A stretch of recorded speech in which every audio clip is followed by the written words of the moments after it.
الحمد لله نحمده ونستعينه ونستغفره ونؤمن به ونتوكل عليه ونعوذ بالله من شرور أنفسنا ومن سيئات أعمالنا من يهده الله فلا مضل له ومن يضلله فلا هادي له ونشهد أن لا إله إلا الله وحده لا شريك له ونشهد أن سيدنا وسندنا وحبيبنا ومولانا محمدا عبده ورسوله أما بعد فأعوذ بالله من الشيطان الرجيم بسم الله الرحمن الرحيم وأنتم الأعلون إن كنتم مؤمنين صدق الله العظيم۔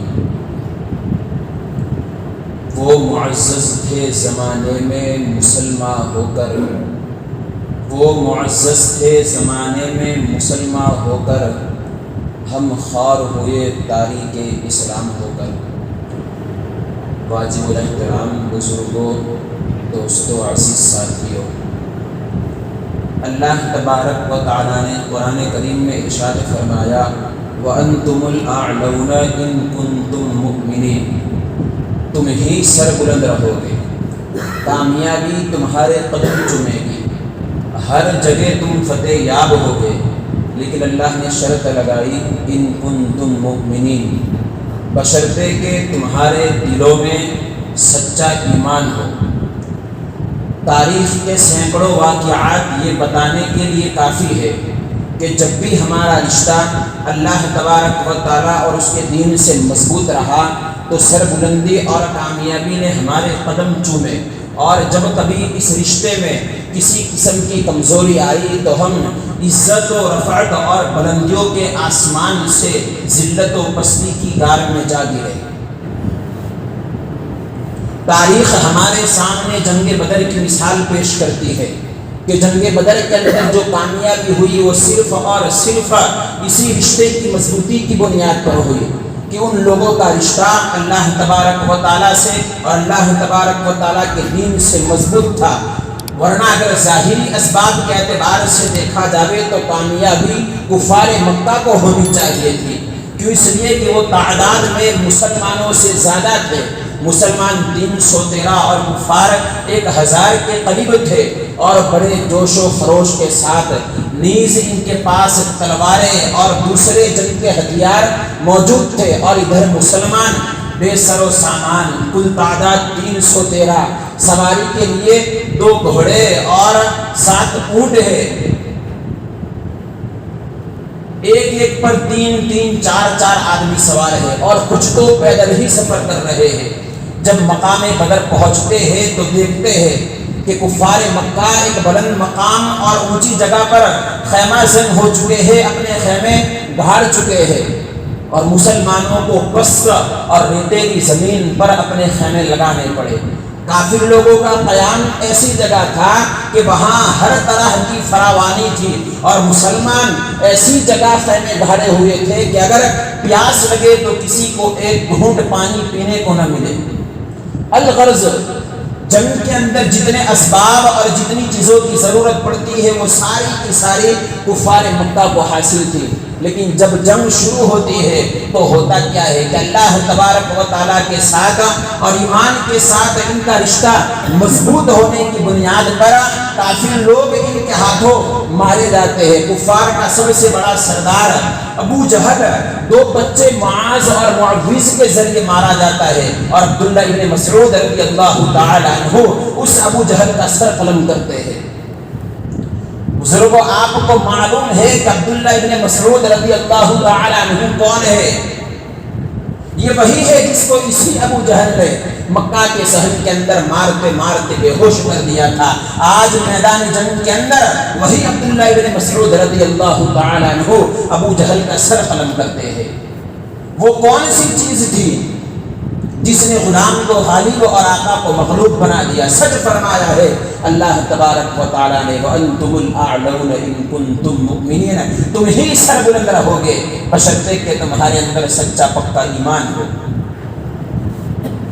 ابو جہل کے بعد دوسرے نمبر پر کفار کا بڑا سمجھا جانے والا امیہ ابن خلف، وہ اپنے ساتھیوں کو اس طرح قتل ہوتے اور اس طرح قید ہوتے دیکھ کر میدان جنگ چھوڑ کر بھاگ پڑا۔ بلال حبشی رضی اللہ تعالیٰ عنہ نے اسے دیکھا، اس کے پیچھے ہوئے اور گھوڑے سے نیچے گرا کر تلوار چلا کر جہنم رسید کر دیا۔ یہ بلال حبشی کون ہے؟ یہ وہی ہے جو اسی امیہ ابن خلف کے غلام تھے۔ جب اسلام قبول کیا تو طرح طرح کی اذیتیں اور طرح طرح کی تکالیف بلال حبشی رضی اللہ تعالیٰ عنہ کو دیتا تھا۔ رات میں زنجیروں میں باندھ کر کوڑے لگائے جاتے، اگلے دن انہیں اور زیادہ زخمی کرنے کے لیے گرم ریت اور گرم پتھروں کے اوپر انہیں لٹایا جاتا، سینے پر پتھروں کی بڑی بڑی چٹانیں رکھ دی جاتی، یہاں تک کہ تکلیف دینے والے تھک جاتے، اکڑا جاتے، الگ الگ لوگوں کو بلایا جاتا تکلیف دینے کے لیے، تاکہ یا تو یہ ایمان سے پھر جائے یا یہی تڑپ تڑپ کر مر جائے۔ لیکن آج حالات پلٹے، وہی غلام امیہ ابن خلف کو قتل کر رہا ہے۔ وہ کون سی چیز تھی جنہوں نے ان لوگوں کو آگے اور کفار کو پیچھے کر دیا؟ سچ فرمایا ہے اللہ نے، وَأَنْتُمُ الْأَعْلَوْنَ إِن كُنتُم مُؤْمِنِينَ، تم ہی سربلند رہو گے، کامیابی تمہارے قدم چومے گی، دشمن تمہارا کچھ نہیں بگاڑ سکے گے، لیکن شرط یہ ہے کہ تمہارے اندر سچا ایمان ہو۔ آج بزرگوں ہمارا رشتہ اللہ تبارک و تعالی اور اس کے دین سے کمزور ہوا تو دنیا کی طاقتیں، دنیا کی حکومتیں اور دنیا کی سرکاریں ہمیں ڈرانے لگی، ان لوگوں سے ہم خوف اٹھانے لگے۔ بزرگوں، آپ اندلس، اسپین اور برما کی تاریخ کو نہیں جانتے۔ یہ اندلس وہی ہے جہاں قریباً 750 مسلمانوں کی حکومت رہی ہے، لیکن آج وہاں کا حال یہ ہے کہ وہاں کوئی کلمہ پڑھنے والا نظر نہیں آتا۔ وہاں مسلمانوں پر تباہی اس طرح آئی کہ نہ صرف یہ کہ مسلمانوں کو بے گھر کیا گیا، بلکہ مسلمانوں کا قتل عام ہوا، وہاں عورتوں کو بیوہ کیا گیا، ان کی گودوں سے بچوں کو چھین لیا گیا، نوجوانوں کو زندہ زمین کے اندر دفن کر دیا گیا، جبکہ وہاں مسلمانوں کی بہت بڑی تعداد موجود تھی۔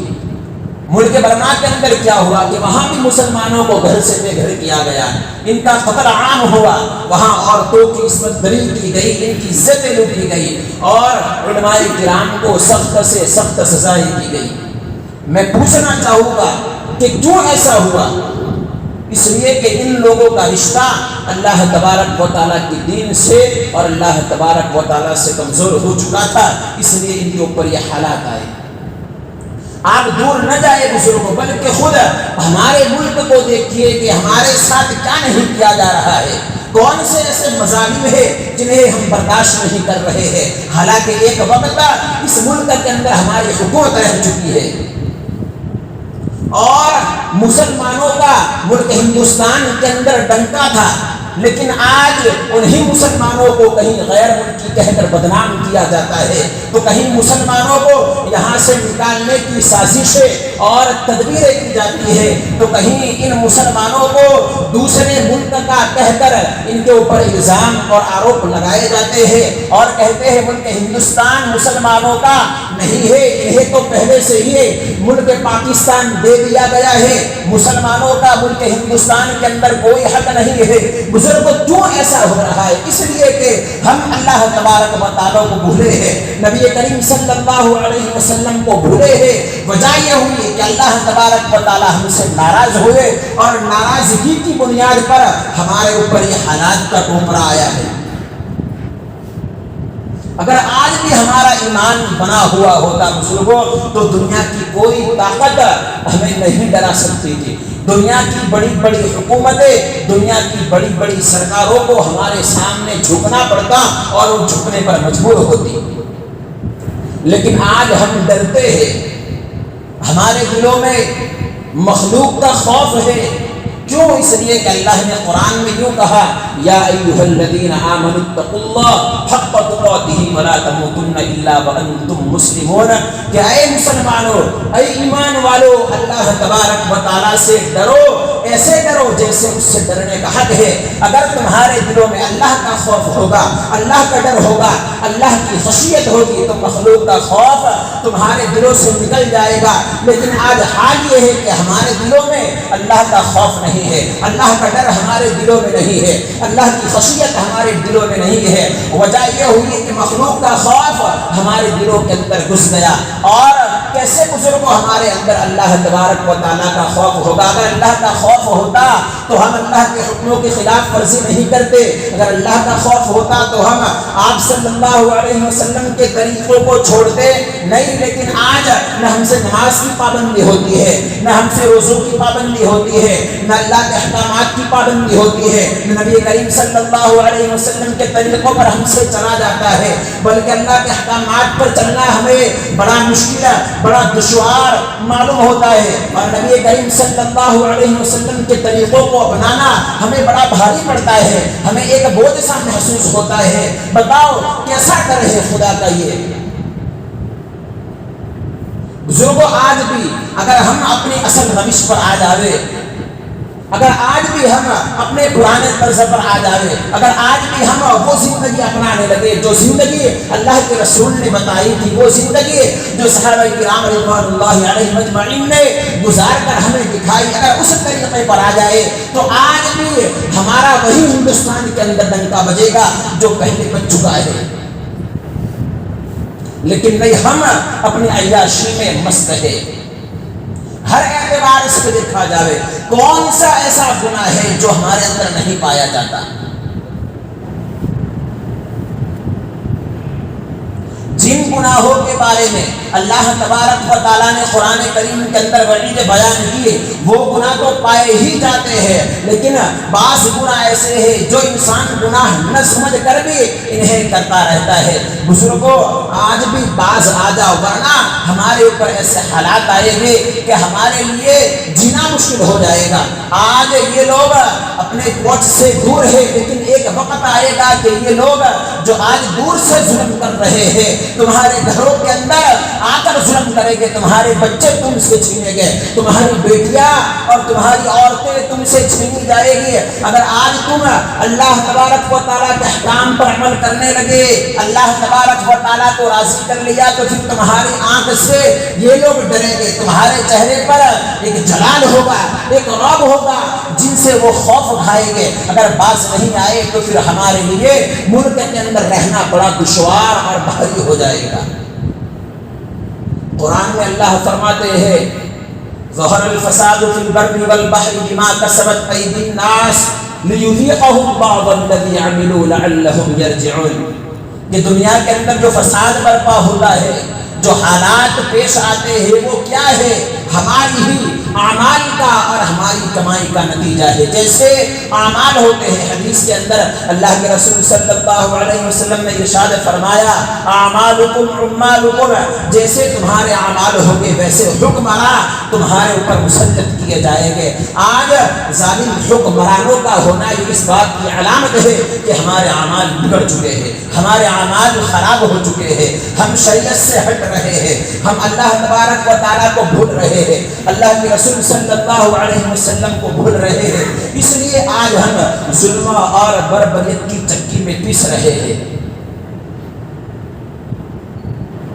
اس لیے بزرگوں اللہ تبارک و تعالیٰ کے واسطے اپنی سلامتی چاہتے ہو تو کامیابی صرف اللہ تبارک و تعالیٰ نے اپنے دین کے اندر ہی رکھی ہے۔ اگر دین کو چھوڑ کر انسان دوسرے طریقوں میں اور دوسری جگہوں میں کامیابی تلاش کرے گا تو اسے ناکامی کے علاوہ کچھ نہیں ملے گا، ناکامی ہی ناکامی، کیونکہ کامیابی اور کامرانی ہے تو ایمان اور اسلام کے اندر ہی ہے، اللہ تبارک و تعالیٰ کے احکام میں ہی ہے، نبی کریم صلی اللہ علیہ وسلم کی سنتوں میں ہی ہے، حقیقی معنوں میں نبی کریم صلی اللہ علیہ وسلم سے محبت کرنے کے طریقوں میں ہے۔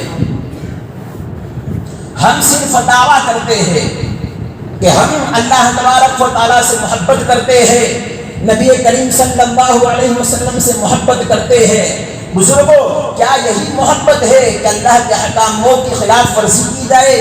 کیا یہی محبت ہے کہ اللہ کے رسول صلی اللہ علیہ وسلم کے طریقوں کو چھوڑا جائے؟ کیا یہی محبت ہے کہ اللہ نے جن کاموں سے منع کیا ہے ان کاموں کو کیا جائے؟ کیا یہی محبت ہے کہ اللہ کے رسول صلی اللہ علیہ وسلم نے اس امت کے لیے جو قربانیاں دی ہے اس کو بھلا دیا جائے؟ کیا یہی محبت ہے کہ اللہ کے رسول نے اس امت کے لیے جو آنسو بہائے اس کا بدلہ کچھ اس طریقے سے دیا جائے کہ اللہ کے رسول صلی اللہ علیہ وسلم کے طریقوں کو چھوڑا جائے؟ نہیں بزرگوں، یہ محبت نہیں ہے، بلکہ یہ تو ان کے ساتھ عداوت اور دشمنی ہے۔ اور ایک بات یاد رکھنا، اللہ نے قرآن میں ارشاد فرمایا فَالْيَوْمَ نَنْسَاكُمْ كَمَا نَسِيتُمْ، اللہ قرآن میں یوں اعلان کرتے ہیں کہ کل قیامت کے دن جب میدان محشر میں لوگ اٹھیں گے تو اللہ تبارک و تعالیٰ ان سے کچھ لوگوں سے یہ کہے گے کہ دنیا کے اندر تم نے مجھے بھلایا تھا، میرے پیغمبر رسول اللہ صلی اللہ علیہ وسلم کو بھلایا تھا، آج میں تمہیں بھلا رہا ہوں۔ اور اللہ کے بھلانے کا نتیجہ یہ ہوگا کہ وہ لوگ جہنم کے مستحق ہو جائیں گے۔ تو آج اللہ تبارک و تعالیٰ کو یاد کرو بزرگوں، اللہ کو ہماری ضرورت نہیں ہے، دین کو، ایمان کو، اسلام کو ہماری ضرورت نہیں ہے، بلکہ ہمیں ضرورت ہے اللہ تبارک و تعالیٰ کی۔ اگر پوری دنیا کافر ہو جائے، ایک شخص بھی اللہ تبارک و تعالیٰ کو سجدہ کرنے والا نہ ہو تو اللہ کی ربوبیت میں کوئی فرق پڑنے والا نہیں ہے، وہ اللہ ہی رہے گا۔ آپ صلی اللہ علیہ وسلم کی ذات میں کوئی فرق پڑنے والا نہیں ہے، وہ آخری نبی تھے، آخری نبی رہیں گے، لیکن نقصان ہوگا تو ہمارا نقصان ہوگا۔ اور اللہ تبارک و تعالیٰ اس بات پر قادر ہے، قرآن میں اللہ نے یہ اعلان کیا وَإِن تَتَوَلَّوْا يَسْتَبْدِلْ قَوْمًا غَيْرَكُمْ ثُمَّ لَا يَكُونُوا أَمْثَالَكُمْ۔ اگر آج تم میرے احکام کی خلاف ورزی کرو گے، اگر آج تم میرے احکام کو نہیں مانو گے، تم قرآن کے خلاف زندگی گزارو گے، اللہ کے رسول کی سیرت کے خلاف زندگی گزارو گے، تو یوں مت سمجھنا کہ مجھے تم لوگوں کی ضرورت ہے، نہیں، اللہ فرماتے ہیں اگر تم نہیں تو تمہاری جگہ میں ایسے لوگوں کو لا کر کھڑا کروں گا جو تم سے بہتر ہوں گے۔ اور آج ہم دیکھ رہے ہیں کہ دیکھو دنیا کے اندر روزانہ کتنے لوگ ایمان کے اندر داخل ہو رہے ہیں، اور یہ نیو مسلم ہم لوگوں سے زیادہ شریعت کو فالو کرنے والے ہیں، ہم سے زیادہ دین احکام پر عمل کرنے والے ہیں، اور ہم سے زیادہ اللہ کے رسول صلی اللہ علیہ وسلم کی سنتوں پر عمل کرنے والے ہیں، ہم سے زیادہ قرآن کریم پر عمل کرنے والے ہیں، ہم سے زیادہ وہ نمازیں پڑھتے ہیں، ہم سے زیادہ اخلاق ان سے اچھے ہیں، اور ہم سے زیادہ ہر چیز کے اندر وہ آگے ہے۔ بزرگوں، حضور سے محبت کا تقاضا کیا ہے؟ اللہ تبارک و تعالیٰ سے محبت کا تقاضا کیا ہے؟ اللہ سے محبت کا تقاضا یہ ہے کہ جن کاموں سے اللہ نے ہمیں روکا ہے ان کاموں سے رک جائے، اور جن کاموں کا اللہ نے ہمیں حکم دیا ہے ان کاموں کو کرے۔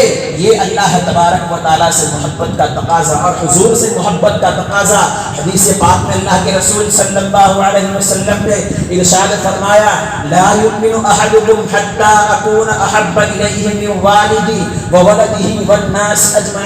اللہ کے رسول فرما رہے ہیں کوئی شخص اس وقت تک مومن اور مسلمان نہیں ہو سکتا جب تک میں اس کو اس کی اولاد سے، اس کے ماں باپ سے، یہاں تک کہ تمام لوگوں سے زیادہ محبوب نہ ہو جاؤ۔ اگر انسان نبی کے لیے اپنی اولاد کو قربان نہیں کر سکتا تو وہ کامل مسلمان نہیں ہے۔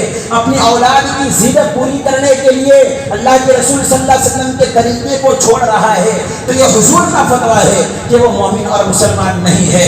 اپنی بیوی کی ضد پوری کرنے کے لیے اللہ کے رسول صلی اللہ علیہ وسلم کے طریقے کو چھوڑ رہا ہے تو وہ کامل مومن اور کامل مسلمان نہیں ہے۔ آج بہت سے گھروں کے اندر ایسا ہو رہا ہے کہ بچوں کی ضد پوری کرنے کے لیے اللہ کے رسول صلی اللہ علیہ وسلم کی سنتوں کو چھوڑا جا رہا ہے۔ بزرگوں، یہ علامت ہے کہ وہ انسان کامل مومن اور کامل مسلمان نہیں ہے۔ آج دیکھو کہ اگر مغربی تہذیب اور کلچر ہمارے گھروں کے اندر گھسا پڑا ہے تو ماں باپ خوش ہوتے ہیں، اگر لڑکی فیشن کرنے لگتی ہے تو ماں باپ خوش ہوتے ہیں اور وہ چیزیں اسے لا کر دیتے ہیں۔ آج ایک دور چل پڑا ہے برتھ ڈے والا، جنم دن والا، کہ گھروں کے اندر جب چھوٹے بچوں کے برتھ ڈے تاریخ آتی ہے تو جنم دن منایا جاتا ہے اور اس کے اندر ماں باپ خود شریک ہوتے ہیں، رشتہ دار شریک ہوتے ہیں، حالانکہ نہیں ہونا چاہیے۔ اگر ماں باپ کو حقیقی معنوں میں اللہ کے رسول سے محبت ہوتی تو اپنے بچوں کو روکتے کہ نہیں تم ایسا مت کرو، حضور کے طریقوں کو آگے رکھتے، لیکن یہاں بچوں کی زیرت پوری کی جا رہی ہے۔ معلوم ہوا کہ اللہ کے رسول کے طریقے سے محبت نہیں ہے، اور اللہ کے رسول فرما رہے ہیں جس کو میں تمام لوگوں سے زیادہ محبوب نہ ہو جاؤ وہ کامل مومن اور کامل مسلمان نہیں ہو سکتا۔